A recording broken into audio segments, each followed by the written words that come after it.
দিনাজপুরের হাকিমপুর পৌরসভার ২০২৫-২৬ অর্থ বছরের জন্য ২৬,৭৮,২৮,৪৬৫ টাকার প্রস্তাবিত বাজেট ঘোষণা করা হয়েছে।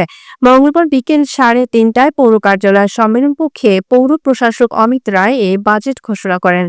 বাজেটে চলতি অর্থ বছরের জন্য রাজস্ব থেকে আয় ধরা হয়েছে ২,২৮,২৮,৪৬৫ টাকা।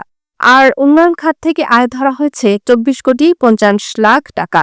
মোট আয় দাঁড়িয়েছে ২৬,৭৮,২৮,৪৬৫ টাকা। অন্যদিকে রাজস্ব বাবদ ব্যয় ধরা হয়েছে ২,৮,১৫,২১২ টাকা এবং উন্নয়ন খাতে ব্যয় ধরা হয়েছে ২৪,৫০,০০,০০০ টাকা। মোট ব্যয় ধরা হয়েছে ২৬,৫১,১৫,২১২ টাকা। হাকিমপুর পৌরসভার প্রশাসক অমিত রায় বলেন, চলতি বাজেটে এলাকাবাসীর উপর নতুন কোনো কর আরোপ করা হয়নি।